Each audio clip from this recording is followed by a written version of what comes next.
Their priorities chiefly revolve around appeasing their two regional allies, forgetting there are 26 other states and 8 union territories whose people have nothing to be happy about. This government's corporate tax cuts have meant a revenue loss over the last 5 years of an astronomical 8.7 lakh crore rupees foregone by the government. Who has this benefited, Mr. Chairman? Thiruvananthapuram MP സസിതരൂർ സംസാരിക്കുന്നതാണ് പ്രേക്ഷകർ കേട്ടത്. ലോക്സഭയിൽ ബജറ്റിന് ശേഷമുള്ള ചർച്ചയിൽ അദ്ദേഹം സംസാരിക്കുകയായിരുന്നു. അദ്ദേഹം പറയുകയാണ്, കഴിഞ്ഞ 7 വർഷം കൊണ്ട് കേന്ദ്ര സർക്കാരിൻ്റെ കോർപ്പറേറ്റ് പ്രീണന നയം മൂലം ഇന്ത്യക്ക് നഷ്ടമായത്, നമ്മുടെ രാജ്യത്തിന് നഷ്ടമായത് 8.7 ലക്ഷം കോടി രൂപയാണെന്നാണ്. BJPയുടെ പ്രത്യേകിച്ചുള്ള കോർപ്പറേറ്റ് ഇഷ്ടം കാരണം, കോർപ്പറേറ്റുകാരോടുള്ള പ്രത്യേക താല്പര്യം കാരണം നഷ്ടം നമ്മുടെ രാജ്യത്തിന് വേണ്ടി മാത്രമാണ്. മാത്രമല്ല 2 സംസ്ഥാനങ്ങൾക്ക് മാത്രമായിട്ടാണ് അവർ ചുരുക്കിയിട്ടുള്ളത്. അതുകൊണ്ട് തന്നെ ബാക്കിയുള്ള എല്ലാ സംസ്ഥാനങ്ങൾക്കും കേന്ദ്രഭരണ പ്രദേശങ്ങൾക്കും നഷ്ടങ്ങൾ മാത്രമേ ഉള്ളൂ. അവരുടെ കാര്യം ഇവർ ചിന്തിച്ചിട്ട് കൂടിയില്ല. അത് എന്തുകൊണ്ടാണെന്നും വ്യക്തമായിട്ട് ശശിതരൂർ ചോദിക്കുന്നുണ്ട്. തരൂരിൻ്റെ ആ വാക്കുകൾ നമുക്കൊന്ന് കേൾക്കാം. Mr. Chairman, sir, this underwhelming budget has been a woefully missed opportunity. For after all, this was the government's chance to prove to the citizens of India, after the colossal setback the BJP suffered in the recently concluded general election, that the Prime Minister and the Finance Minister have actually listened to the concerns of the people. But once again, they've let the people of India down. The budget is in many ways an emblem of this government's economic mismanagement and financial recklessness, made all the more worse by its divisive policies. This budget makes it abundantly clear that the BJP has run out of ideas.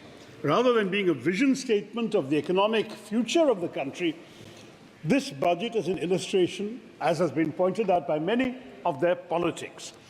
Their priorities chiefly revolve around appeasing their two regional allies, forgetting there are 26 other states and 8 union territories whose people have nothing to be happy about.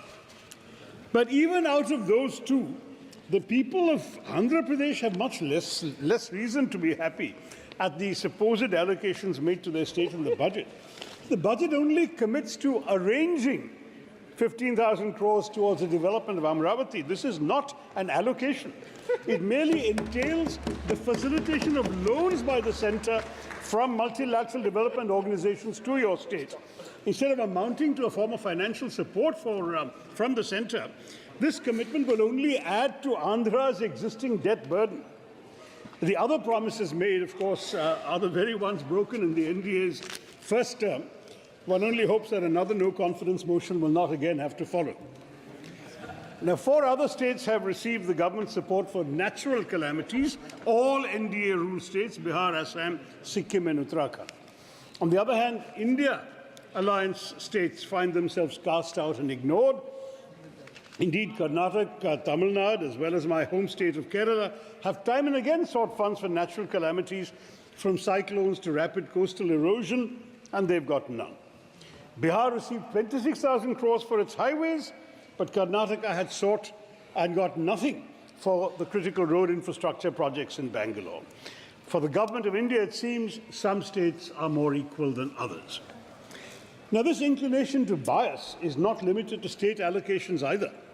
If one looks at the specific concessions on basic customs duty given to 3 cancer drugs, it turns out they're all made by the same pharmaceutical company. Why were various other costly life-saving drugs being imported into the country overlooked for this exemption? On that subject, Mr. Chair, I find it worrying that the government has completely disregarded the augmentation of existing healthcare infrastructure. In my own state of Kerala, many were hoping to hear a mention of the long-proposed aims in Kerala. Alas, even with the presence of 2 ministers of state from Kerala, the government has continued to disappoint us. Bias, Mr. Chairman, takes many forms. This budget fails to consider that in our country today, private investment is sputtering, consumption growth is slow, real rural wages are plummeting, overall wages are in decline, and demand for investment credit has collapsed. As a result, returns on labor are low, and so are returns on debt capital. Only equity and private profits are booming. The situation is perverse, sir. Luxury watches, premium cars, and business class travel are reporting huge increases in sales and net profits. but the purchases of ordinary people have plunged. बनियन गेंजी खरीदने के लिए लोगों के पास पैसे नहीं है. But SUV sales are rising, and small car and two-wheeler sales are tanking. It is starkly clear why inequality in India today is said to be worse than during the British Raj. Even when all the flaws that beset a developing country, ill health, poor education, abysmal housing, poor sanitation, malnutrition, infant mortality, all linger in India, a multi-billionaire can preside over an obscenely extravagant wedding, reportedly spending 5,000 crores, while in the sprawling slums of the same city, most Indians struggle to survive on less than 200 rupees a day. This government does not frame its policies with those 200 rupees a day people in mind. Instead, it gives tax breaks to favored capitalists and corporates in the name of boosting private investment. But in fact,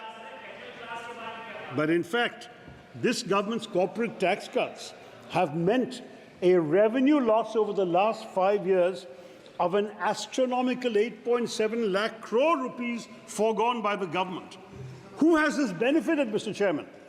Can you tell us where the jobs are, Madam Finance Minister? Where is the capital investment? While no one, Mr. Speaker, expected any better from this government, it's extraordinary that in India, individuals pay more direct tax than corporates. Budgeted figures of higher direct taxes from individuals and lower from corporates will surprise voters and should shame the government. Perhaps they are ashamed since they've stopped even releasing detailed GST revenue collection data, allegedly because their GST collections are so high that they dare not reveal the extent to which the Aam Aadmi is subsidizing this government through regular purchases that they pay GST on, while the government subsidizes a favored few. But once again, concealing data is a specialty of this government. Remember the PM Cares Fund. During the UPA years, Mr. Chairman, personal income tax was 21% of total tax collection, corporate tax was 35%. Today, the share of corporate taxes out of total tax collection is the lowest level ever at just 26%, while the share of personal income tax in total tax collections has increased to 28%. But while this has gone on, private investment has nosedived from a peak of 35% of GDP under Dr. Manmohan Singh to below 29% during this government's 10 years of BJP rule.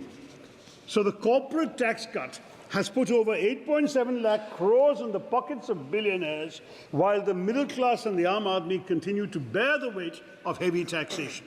In contrast, if the money were to be put into the hands of ordinary people, they would spend it in their local communities and on their own essentials, and so stimulate the economy.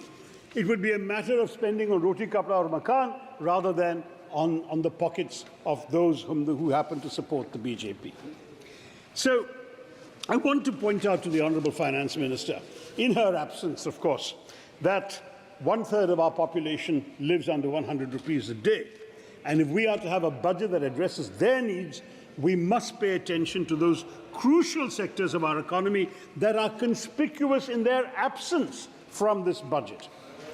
My colleague Kumari Shelja has already addressed the emissions and agriculture, so in the interest of time, I won't touch that and farmers' welfare. But consider, for instance, that the word health is mentioned only 4 times in the speech. Indeed, Madam Minister did not even discuss healthcare at length. At a time in India when 55 million of our most vulnerable citizens are annually cast below the poverty line because of having to spend on healthcare, this budget offers nothing tangible for this vital sector. Was it really so long ago, Mr. Chairman, that COVID-19 rampaged across the world, wreaking havoc and exposing our massively inadequate and ineffective healthcare sector? Yet, if one were to look at the budget, it would seem that the pandemic has been forgotten, for allocations to the Ministry of Health and Family Welfare have decreased as a share of the overall expenditure from 2.16% in 2019 to 1.9% in the budget. At the same time, the Ministry of Ayush has had an allocation nearly doubling. The fact is that India is just not spending enough on health. Brazil, Russia, China, South Africa, the other BRICS countries spend roughly 14 to 15 times more than us. Until recently, even Bhutan, Nepal, Maldives were outspending us. This year, the budget outlay for health has seen a minuscule rise, yet far from the aspiration of 5% of the GDP, the Modi government's health expenditure as a proportion of GDP remains stagnant, and we are even distant from spending the minimum 2.5% that was outlined by their government in the national health policy. We also must address the so-called missing middle. According to Niti Aayog, these are the people who have no health insurance cover and are too well off to be eligible for the Ayushman Bharat Yojana. When flagged in a 2021 Niti Aayog report, the government said they would take notice of this, and yet here we are in 2024 with no health solution at all for this middle class. This is highly irresponsible and reflective of our government's inability to afford something as basic as healthcare insurance cover to some of our neediest citizens. Offering health insurance to employees at negotiated rates, reducing GST on health insurance premiums, offering such tax benefits as increased exemption limits under Section 80D of the Income Tax Act, could all have been ideas for the finance minister to make health insurance far more affordable and accessible, especially for the middle section, the missing middle of our population, which is growing according to the government, but she has completely overlooked them. The truth is, Mr. Chairman, that even when it comes to a sector as indispensable as public health care, the mantra of the BJP, as with everything else, has been rebrand, not revamp. And so you've had India's health and wellness centres, which need more funds and more staff to provide cost-effective treatment to ordinary Indians, regardless of their faith, being renamed Ayushman Arogya Mandirs, casting a secular institution of a secular nation into an overtly religious mould. But perhaps a certain constituency in Uttar Pradesh should have taught the BJP never again to exploit a mandir for scoring political goals. Yet rebranding is what this government has done for the last 10 years. But we've been calling it a name-changing government, not a game-changing government, as you know. But honestly, hearing the inflated claims of the ruling party after this weak budget and all the TV shows I had to appear on yesterday, I am reminded of a garage mechanic saying to the owner of a car, "हम आपके brakes तो ठीक नहीं कर सके, इसलिए horn की आवाज़ को बढ़ा दिया." That's what the Sarkar is doing. The brakes of the Indian economy have fallen off, but this government's horn keeps getting louder. Let's look at the targets announced for Make in India in its 10 years of existence. An underachievement. This government thinks honestly that rhetoric is a substitute for action. But if I may move to another sector of the economy which the budget barely pays any attention to, that's education, immensely critical to employment generation. For all the BJP's talk of upskilling youth and equipping them with the tools they need to procure jobs in today's intensely competitive job market, there was no mention in the budget speech of primary or higher education. We have a staggering 3.5 million youngsters, 35 lakhs, dropped out of school in the last academic year for which there are records. And this is not just an indication of economic failure by the government, kids having to join the informal workforce to support their families, but it's the future of India stepping away from the path of knowledge, Mr. Chairman. It's deeply unfortunate, and while leaving school may not be in these students' hands, getting them back to school is certainly in the government's hands. So it's a shame that access to quality and compulsory education has been wholly overlooked in this budget. Education has been allocated a miserly 1.2 lakh crore rupees, which is a 7% decrease from the revised estimated allocation of 23-24. More alarming is the fact that the allocation for the Department of School Education and Literacy as a share of the total budget outlay reduced from 3.16% in 2013-14, the last year that we were in government, when the UPA was there, to just 1.53% in 24-25. And the combined allocations for both the departments have declined from 4.7% as a share of the total budget expenditure in our last year to 2.53% in your so far last year. Now, as a share of GDP, it's even worse. It's a horrifically low 0.36%.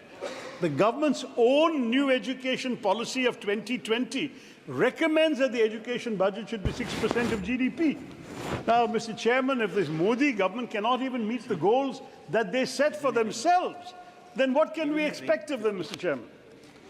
In continuance of their onslaught in education, by the way, the budget has slashed the funding for the UGC by 60%. Sir, my party has allocated 20 minutes to me, sir. So I have another 6 or 7 to go. You are having 15 members. No, sir, in I've your been party. told 20, and I've prepared accordingly, please. But they've slashed the UGC budget by 60%, and fears do abound now that this will reduce the UGC to purely a regulatory agency, encourage universities to start more self-financing courses, creating an additional financial burden on students, and will also make more universities dependent on loans from the Higher Education Financing Agency, a complete transformation in our education environment. On top of that, in 2019, the government introduced a 4% education and health cess, which is not a sustainable source of revenue for the government, but this cess has financed 70% of total educational expenditure after 2015. So that is another source of worry. So there's little to cheer on health and education, but should we welcome the government's belated recognition of the worst ever employment crisis in our country in history by their borrowing the Congress Party's proposed apprenticeship scheme and renaming it? No. First, because the exaggerated claims of the government that it added 125 million jobs in its 10 years, including 47 million last year, are completely fake. They include unpaid labor, and even 1 hour's work a week has been counted as a job. Second, because they've diluted our scheme. We had proposed an apprenticeship, which would lead to jobs. They've reduced that to an internship, which is only assistance. They've only restricted to 500 top companies. We had it open-ended. We offered 1 lakh per person. They're offering only 5,000 rupees a month. And on top of that, they're saying 10% from CSR funds. CSR funds are meant for social welfare benefits and not for the companies to spend on themselves. So I have to say, on top of that, you have the fine print in the annexure that says that the participation in these companies is voluntary. I don't know how they're going to define the 500 top companies, and how would these companies voluntarily shoulder the government's burden of creating an economy where there are enough jobs. The precedents are not encouraging. Can the government tell us what became of their 10 years of skill development efforts? How many of those trained have been placed in real jobs? What about the schemes for women? Why is female labour force participation at a record low today of 28%?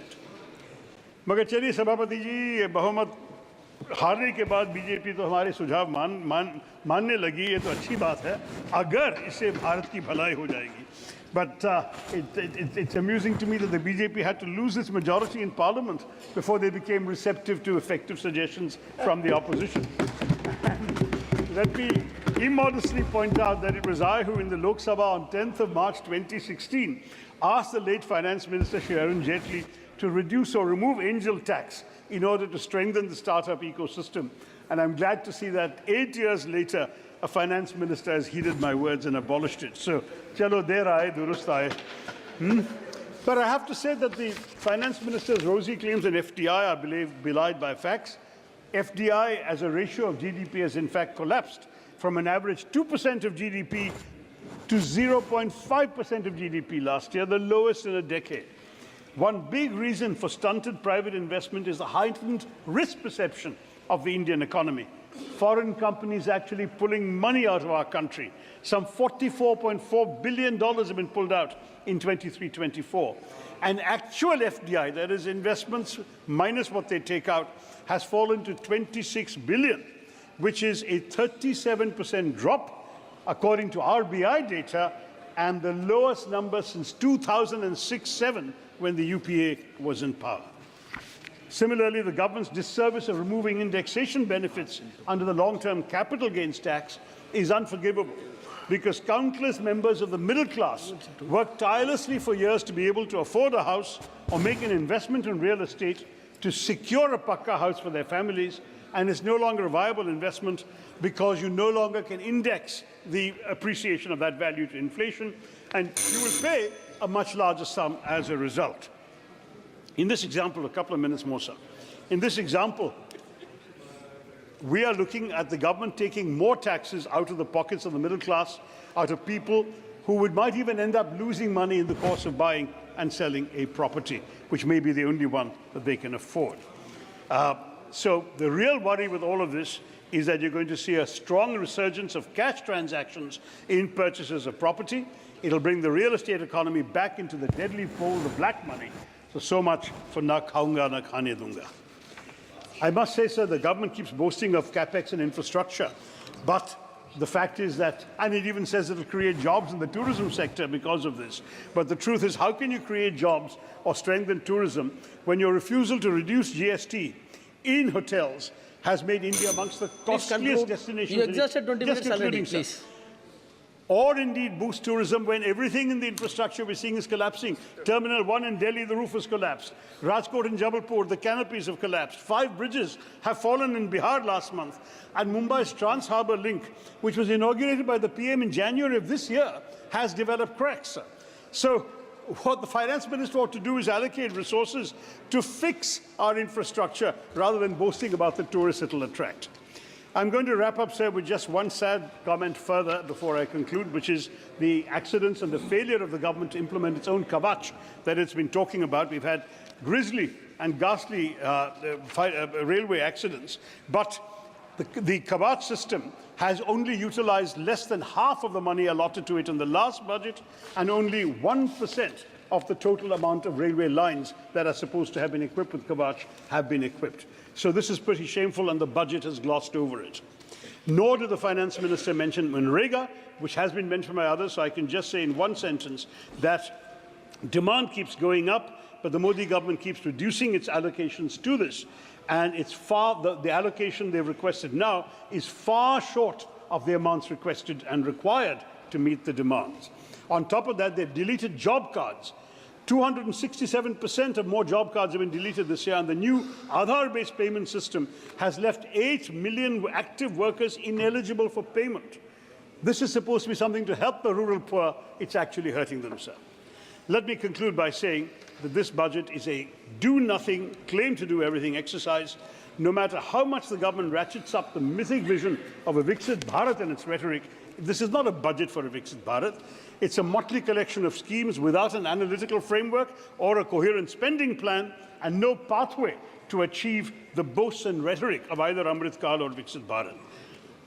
The government is selling us a penthouse in a building whose foundations are shaky, whose canopy has collapsed, whose lift shaft is yet to be installed, and whose workers are starving. The budget lacks originality, ambition, strategy. We get no answers to the employment puzzle. We get no solutions to education and health, and we don't engage with any of the crises of investment I've outlined today. The budget that India needs and India deserves is much more than a statement of solidarity with the ruling party's political allies. Thank you, Mr. Chairman. Thank you.